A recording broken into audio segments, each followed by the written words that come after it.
everyone for joining us today. This is OLLI, the Osher Lifelong Learning Institute at the University of South Dakota. We're coming to you today from Sioux Falls, and I'm at home today. We had a little COVID spreading around our office, so I decided this is my best place to be today, and I love the sunshine. So just in case you didn't hear it, we do have a different program today. Purdy's Birdies, hopefully they'll be back with us sometime very soon. But in the meantime, I would like to introduce you all to Daniel Wise like an owl. And Daniel is going to talk to us about the game of soccer. I don't understand soccer. I watch Ted Lasso. If he can learn it, I can learn it. Absolutely. I really hope so. So I'm going to turn it over to you, Daniel, and thank you so much for doing this wonderful fill-in today. Excuse me, Sure. Karen, there's a line across my screen about closed captioning. A participant has enabled it. Who can see it? I can see it. Yeah. And, Just click it off. Now I see now I see it. Okay, thank you. It's All right. And Daniel, do you want to share your screen or do you want me to share the program? I will share it. So I have it up right now. Yep. Perfect. All right. Thank you. So a little bit about me. Yes, I've been following soccer for, a little over 10 years. I caught the bug kind of when I was on a study trip to England. I was living in London, and we went to a student union in like this castle where they had it set up in the courtyard, these two big projector screens, and they were showing what was called the Champions League final between two English clubs, Chelsea, which is in London, and Manchester United, which is in Manchester. It was the wildest experience because you had hundreds of students just packed into this courtyard, and the way they watched the game, the way they were kind of like enraptured in it, it was very much like a spiritual experience for them. And really, when you hear a lot of people talk about soccer, it is kind of like a spiritual presence. It's very strange, but it's when you're kind of like with all the people and you've got the drums and the signs and the songs going, it is kind of like church when you kind of look at it. But today I am going to kind of talk about soccer from sort of like a top-down level, starting with the basics of the game, how the rules work, how teams are made up, and then how to kind of like look at the field. So if you ever have a soccer game on, you'll get an idea of how these players are moving around the field. So there are 4 parts to this, going over soccer rules and terms. So it's knowing the difference between corner kicks and goal kicks, how the referees are making the decisions. Second is watching soccer, knowing the difference between a forward and a winger, understanding, these are the positions and what they're doing. And then also how to tune in. Soccer these days is widely available on major networks and also on streaming services. And so this is kind of like a place where I'll tell you where to tune in. FIFA and the World. This is a breakdown of how, you have tournaments and league cups and how there's a difference between the two, and I'll kind of break that down. And then 4, wrapping it up with influential people, kind of my personal like Mount Rushmore of players who influenced the game for decades and will continue to have like an influence for time to come. So we will jump into it. So soccer rules and top terminology: who's offside, what's on defense, I don't know who's a keeper. This is where I will kind of break down what these positions are and what they mean. But first, we will look at the field and how best to read it. So, obviously with a sport like NFL football, it is very easy to read it because you've got the grid lines and the sort of easy way to read of like where's a first down, how the split is for first downs and touchdowns and whatnot. You have a very clearly defined goal. On a soccer field, it's a little different. You have some guidelines, but nothing that gives you a good sense of where things happen. You have on each side a 18-yard box that basically has the keeper's net, and then where defenders will basically group together and try to stop the other team from scoring a goal. Within that line, if anything happens, like if there is a foul, so if a player is tripped, if there is a handball, or anything like that, it can be ruled as a penalty. And if you see right there, that little dot that's in the middle of that rectangle on the left and right side of the field, that is where a penalty kick is taken. It's roughly 8 yards away from the goal, and that's where all the players have to line up outside of that larger rectangle, and then it's basically just the kick taker and the goalkeeper facing off against each other. Now, the best way to read a field is to look at it in thirds. So it's a rule of threes. Wherever a team, if they're facing away from their goal, if they are towards their goal, they're in the defensive third. And that's where they are playing, defense and basically trying to win back the ball so they can move it back downfield. Then you've got a middle third, and that's where you've got that long line with the circle in the middle. That is where kickoffs happen. And in this section, this is kind of where the battle of soccer mostly takes place. It's where teams will try to build up their passing in their attack, and then the defense will try to win the ball back as quickly as possible. So then facing away from your goal and going towards the other goal, that is the attacking third. That is where most of the team attacking will be moved up, where you've got the defenders will be lining up sort of at that halfway point, and most of the players will be moving in kind of around that rectangle on the other end. You'll have players that will be playing kind of towards the side. You'll have players in the middle, and basically they'll be moving the ball back and forth, trying to basically stretch the opposing team. You're always trying to find holes in a passing lane so that a really fast striker can get through and score a goal. But there is one thing that stops opposing teams from having a big advantage on the attack, and that's the offside rule. And what this is a rule that basically keeps those strikers or forward playing players in check. If you see here, you have blue and red dots, and the blue dots show the attacking team. And as you can see with the letter P, that is a player who has the ball at this moment. Player A is past player D, D as in the defender, and player A as an attacker. If this player who has the ball passes after player A has moved past this last defender, that means he is offside. So that player will essentially be flagged. They won't be, the only penalty that applies is that the opposing team gets to have a free kick to move the ball back down to the opposing end. However, if player A is on the other side of the defender and the ball is passed before they cross that line, then that player is good to go. So basically you want a very fast player kind of riding that line a little bit, and then once the ball is passed, they can move as freely as they want to get into that open position.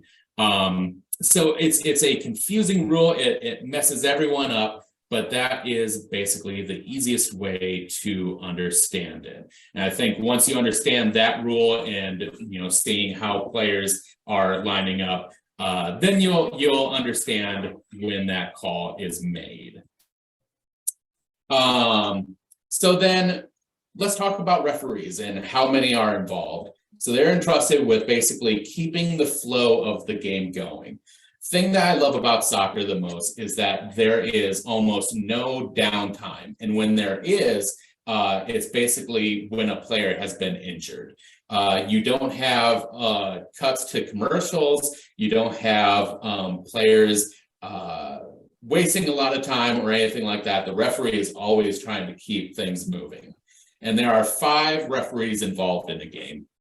So there's a head referee who will be basically running up and down the field. And for 90 minutes with these players, this referee will be running just as much as them. So it's wild how athletic head referee has to be. Aiding him on each side of the sideline is an assistant referee. And this referee is mainly entrusted with the offside rule. So they will be moving along with the defenders and keeping an eye on attackers and whether or not they are on the right side of the defender or on the back side of the defender when a ball is passed. So when that happens, they'll raise a flag and basically say, you know, you're offside. So they'll raise it straight ahead, indicating that an offside has happened. And that is how that is determined. Other penalties that they can call is when a rough tackle happens. So tackles will happen in soccer, but it's kind of like a foul in basketball. If you get the ball with your foot, you know, then that's totally fine. However, if you tackle your opponent and you hit them rather than the ball, and that's leading with the foot, it's actually sliding into them rather than a football tackle. But if a tackle happens and the other player is struck, then it's up to the referee to determine the severity of that foul. And they will basically say, you know, they'll either let off with a warning and just, you know, let the other player know, hey, you need to dial it back. Or if it is a serious infraction, then they'll present a yellow card. And a yellow card is basically, hey, warning, if you get another, you know, serious offense here, then you will get a red card and you will be ejected from the game. Now, the way it can work is that if a penalty is serious enough, like say if a player just goes in completely recklessly and, you know, hurts the other player and just makes a dangerous play, that can be a direct red card, which means that player must leave. However, a player receives 2 yellow cards on the second yellow card, then that becomes an automatic red, and that player is ejected from the game. So it's basically a 2-strike rule. So, you know, you get your 1 warning, but then the next time that happens, you'll have to leave.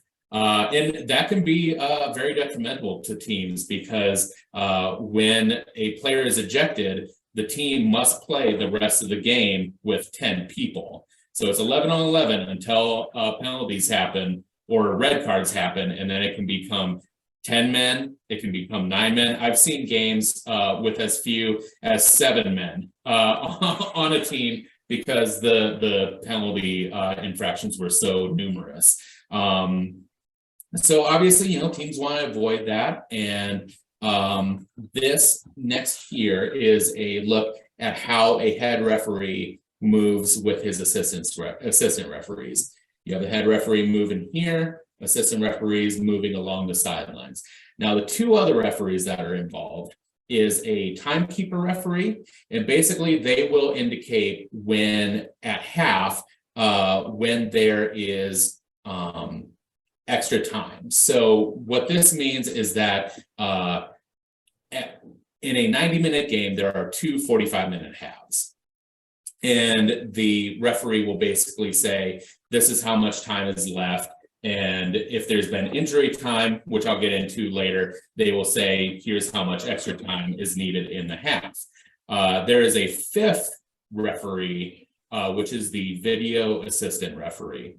And what their job is to do is basically watch TV screens the whole time. And when a goal is scored or when they see something happen that needs to be reviewed, they will speak to the head referee via a microphone, and then they will have that referee review the play on a television that's outside of the field. So that is how referees approach the game. So now getting into the timing of soccer. Like I said, one of my favorite aspects of the game is that it is 90 minutes of all action, very little downtime, no commercials, that sort of thing. So no timeouts. And then what coaches need to, sort of work through this is that without timeouts, they can substitute whenever there are dead balls. So they can substitute players anytime they want, but only when the ball is not in play. So if the ball has gone out of bounds or a player has been injured, that is the time they can make the substitution. The other limit they have is that they can only substitute 5 players in each game.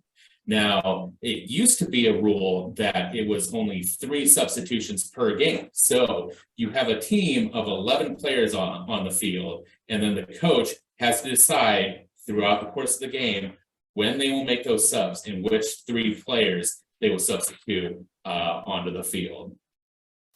So when injuries happen or the ball goes out of bounds, or say, something happens where it stops the sort of flow of play, the referee will account that time. He always kind of either, sort of keeps track of it, and he has a little notebook that he'll write in, or he'll kind of mentally keep track of it. And at the end of each half, so at the end of 45 minutes in the first half, 45 minutes in the second half, they will count how much time was taken up, and they will add that as injury time.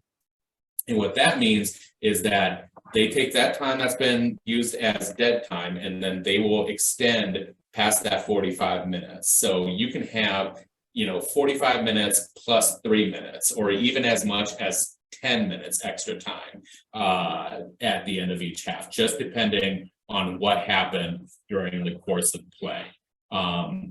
So one thing to remember is that a match's time will differ depending on if it's a league match or a tournament match. And what this means is that in league matches, games will end at the 90-minute mark. There's no extra time past that. There's no golden goal. Basically, teams will leave either as winners or they will leave in a tie. And what this means is that as they play through a league, they aren't just trying to, collect wins wins, they are trying to collect points. And for each win, you get 3 points. And for each tie, you share a point with the opposing team. Then obviously, if you lose, you don't get any points. And at the end of the season, they have a league table, and the team at the top will always have the maximum number of points. Now, it has happened where teams will have the same number of points at the end of the season, and then they will go and look at goal differential. So if one team scored and given up less goals than the other team, then that team would be technically the number 1 team at the end of the season. And in tournaments, what they do is at the end of the 90 minutes, they will do 2 15-minute halves. And at the end of that, if the score is still tied, they will then go on to a penalty kick shootout, which is 5 kicks per side. And the best of those 5, they will, determine the winner. However, it has been where they will basically it's past, I believe, 10 penalty kicks. If there is no determined winner at the end of that, then it will just be whoever scores the next goal after that. Watching and understanding soccer. So, like I said, you've got 3 sort of key parts to a field. You've got the defensive, mid, and attacking part of the field. Defenders, these players are sort of the last line of defense before the ball gets to the keeper. There is typically 4 defenders. There will be 2 people in the center defense, and then 2 people will be playing on the left and right side. For midfielders, you will either have 2, 3, or even 4 midfielders. So like 1 or 2 people playing in the center midfield, and then 2 people playing on the wings. And then at the final third, you have your forwards. So these are your attacking wingers and your strikers. And so depending on the formation that a coach chooses, will determine how many defenders, midfielders, and forwards they will have. Some coaches will rely on having more defenders, some rely on having less defenders. And the way they talk about these formations is they call it a 4-4-2. That's an example of having 4 defenders, 4 midfielders, and 2 attackers. And so you will have defenses where they will have 5 defenders, then they'll have 3 midfielders, and then 2 strikers up top. They'll do variations of that, but it always has to be 11 players on the field. So kind of talking about formations and strategies, these, depending on how a coach sets up the formation, they will take kind of like a strategic philosophy with that. And one of the most offensive philosophies is counterattacking. And what that means is that it is absorbing an offense, and then when you win the ball back in your section of the field, you will keep a striker up top so that you can have a quick attack and catch the other team off guard. Another approach is a possession base. So it's kind of like counter, where you will absorb an attack, but when you win the ball back, you will have a more organized structure to your formation, and you will have players pass the ball in a more methodical way upfield. The best way to look at players, like when they're passing, is that they will always be in a triangle formation. You will, once you realize this, you will see triangles everywhere when you watch a game. You will always have a player with the ball and then 2 supporting players on either side of him, or one behind and 1 forward, but there will always be a triangle.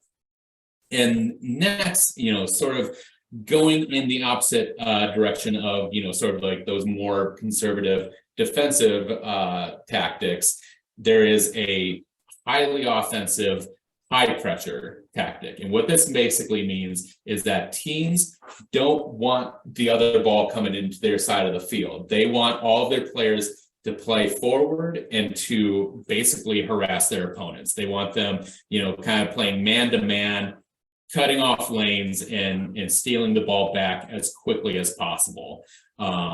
One thing to understand is that coaches will use formations to make up their offense, midfield, and defensive back line. Never think of, basically, these players will never, just be a defender or just be an offensive player. You're always having some sort of offensive and defensive responsibility when you're playing. And I touched on it a little bit before, but there are leagues and tournaments. And so I touched on the fact that with leagues, you have a table that determines the winner based on their points accrued at the end of the season. Tournaments are a little different. A very popular style with like the World Cup, which just happened, they will have what's called a group stage and then a knockout stage. In a group stage, you'll have anywhere from 4 to 6 teams put into pots, and you'll have group A, group B, group C, group D, etc. And these players or these teams will all play each other one time, home and away, and just like a league structure, they will determine points at the end of those games, and then the top 2 teams at the top of that group will move on to a knockout stage. And that's kind of a traditional knockout style tournament where it's single elimination.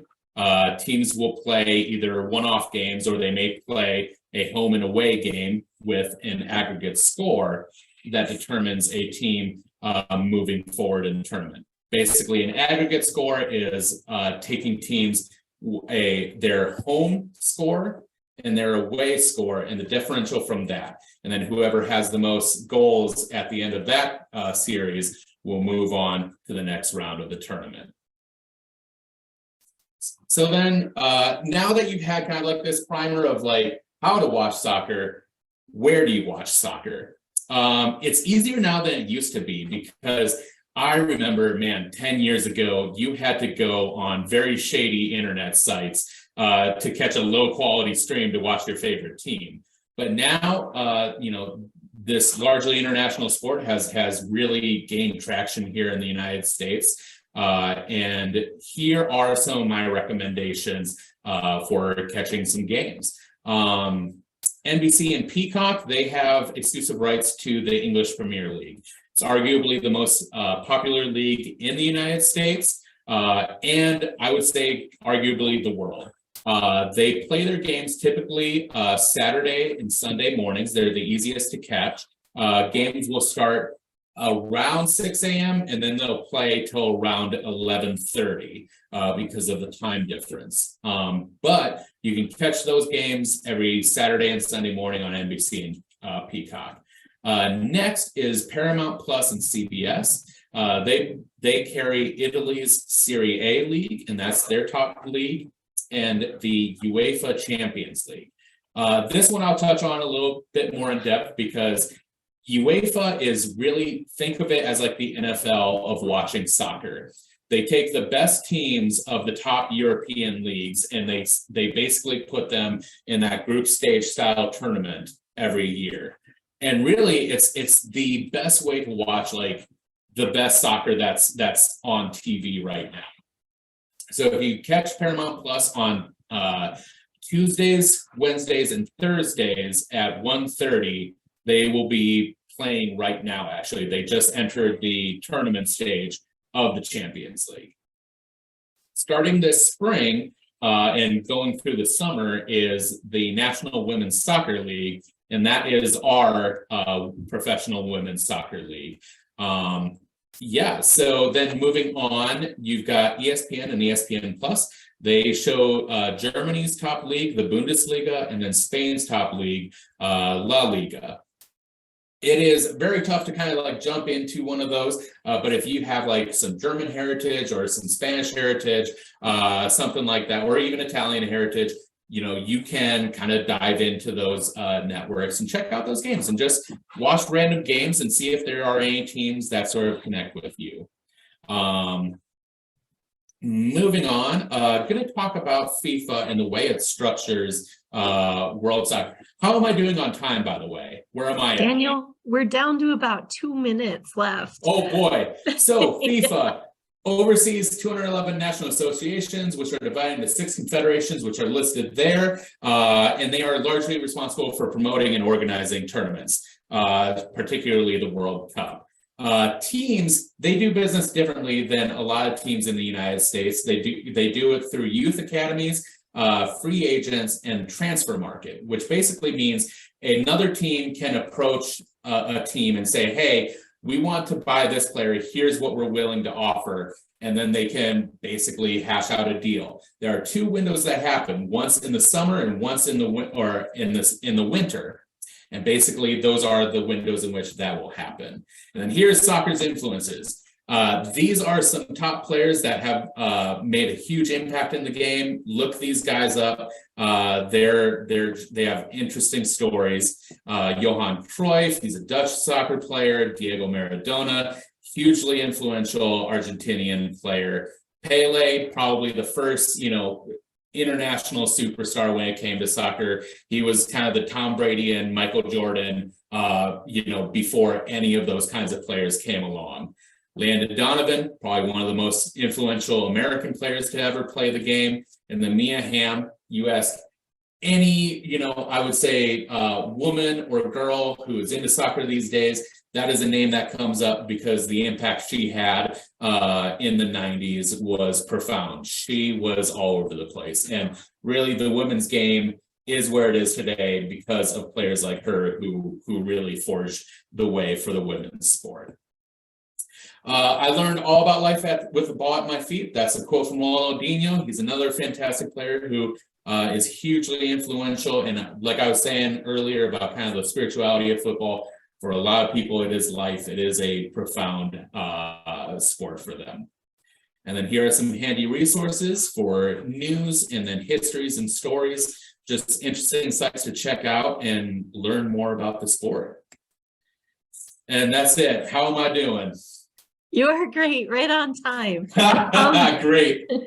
Daniel, everyone there, you can see that Daniel's email is on there, daniel.jos.wise@gmail.com.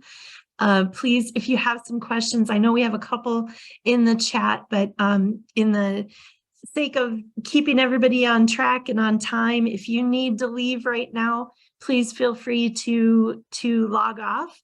And I thank you for attending today. If you can hang around for just a little bit longer, I've got a couple questions in the chat we're going to ask Daniel. Thank you, everyone. All right, Thank you. Daniel. Yeah. All right, let's see. Somebody wrote and said, I wonder if he knows my niece's family, David and Becky Ohoyan. I believe her dad was huge in the sport as well as family here in Sioux Falls.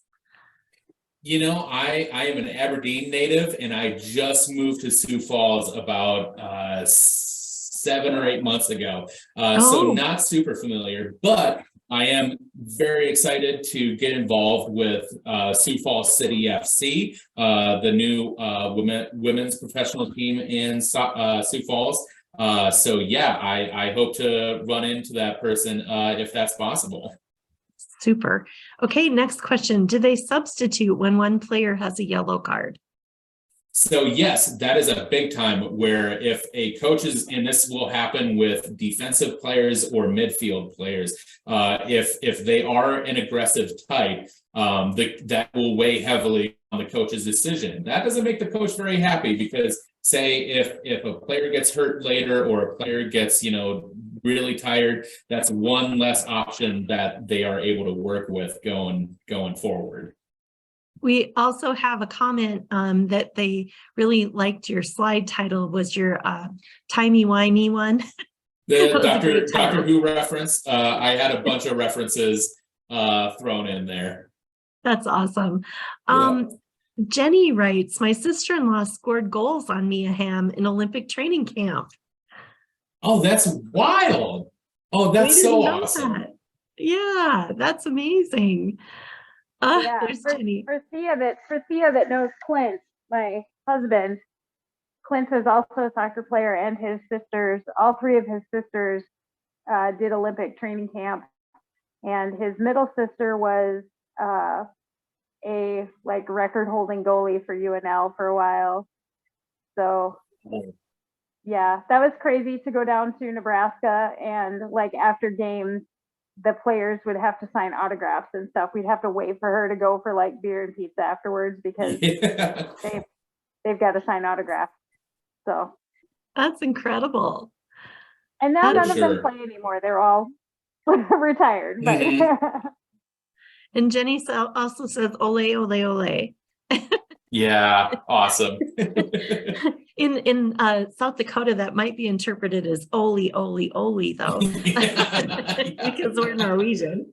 And then I have one more comment from one of our members, John. He said, "I attended a game when we had a team in Chicago, and there is a soccer league here in the States."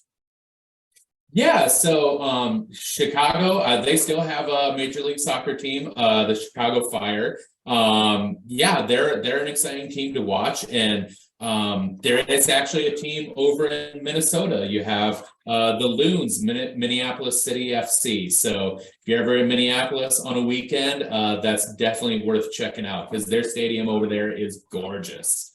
And at that Fantastic. What, John? At that time, at the soccer game, you had what was called a hometown ref. Mm-hmm. Because one of the hometown refs for the Chicago team worked with my wife, so we all went to a game at Comiskey Park, and they actually came up and interviewed all his co-workers about the referee. It's one of the few times that the referee probably got as much attention as the players. Oh, wow. That's really cool. We don't have any other questions in our chat, but I would like to thank you, Daniel, for being here today and filling in. Thank you so much. This was a terrific presentation. I'll definitely have you back, and we should do a longer one during one of our semesters. I would All love right. that. Thank you so much for having me. Yes. And remember, everyone, we are not meeting online tomorrow. I'm sorry for those of you out of state. We will be meeting at the Old Courthouse Museum in Sioux Falls for some music by OLLI members, Vicki Wood and her husband. We're excited to see them. So bring a sack lunch and we'll meet you at the Old Courthouse Museum at noon. So no live class tomorrow. Thank you, everyone. Have a great day. I hope your Thursday's you. terrific. Thank you, Daniel. Yay. Thank you. Have a good day. Take care. Bye.